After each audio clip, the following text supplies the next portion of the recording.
Petroleum ते diesel ਦੀਆਂ ਕੀਮਤਾਂ ਵਿੱਚ ਇਜ਼ਾਫਾ। पेट्रोल 13 रुपये 18 पैसे फी लीटर महंगा होया।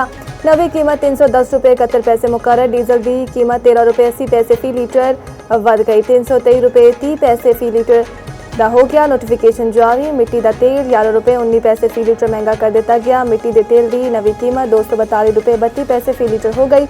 पेट्रोल उत्ते फी लीटर लेवी ਵਿੱਚ 9 रुपये 64 पैसे इजाफा कर ਦਿੱਤਾ ਗਿਆ। ਜ਼ਰਾਏ ਦੇ ਮੁਤਾबिक पेट्रोल उत्ते आयत लेवी 80 रुपये फी लीटर तक अपड़ गई। शहरिया ने कीमतों में इजाफे को जुल्म करार दे दिता। आख्या पहला ही घरेलू बजट सख्त मुतासिर, रोजाना के खर्चे पूरे करना होर मुश्किल होंदा जा रहा है।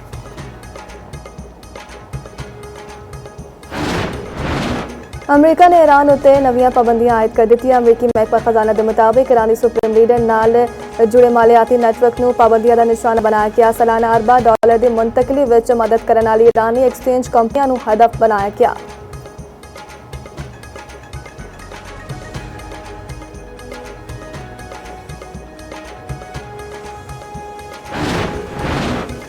ईरान ने मुज़ाकरात जारी रखने का आख्या। असीं मुज़ाकरात जारी रखने उत्ते इतफाक किया। अमरीकी सदर डोनाल्ड ट्रंप कहते हैं ईरान को दस दिता कि जंग बंदी खत्म हो चुकी। ट्रंप ने अपने कतल का खदशा भी जाहिर कर दिता।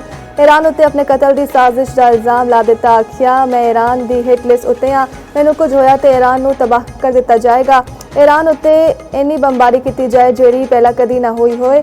दूजे पासे अमरीकी सदर डोनाल्ड ट्रंप का सऊदी वली अहद मोहम्मद बिन सलमान नाल राबता, मशरिक वस्ता की सूरत हाल ते इलाका इस्तेहकाम तो मुतालिक गलबात।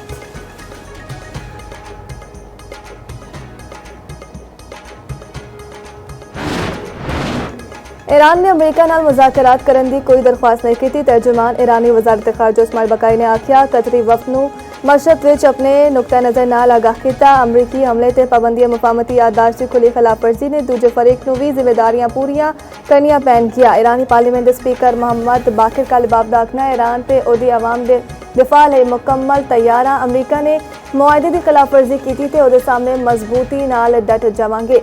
सारिआं नूं पता होना चाहिए है यह तनाज़ा कदी भी ईरान के हथियार सुटन उत्ते खत्म नहीं होवेगा।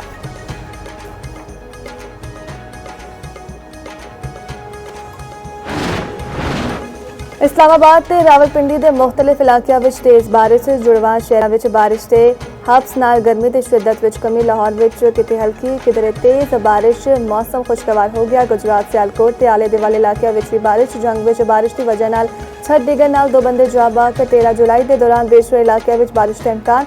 आज़ाद कश्मीर में 13 जुलाई तक गरज चमक नाल बारिश हो सकती है। KPK में 11 ते 12 जुलाई के दौरान बारिश की तवक्को।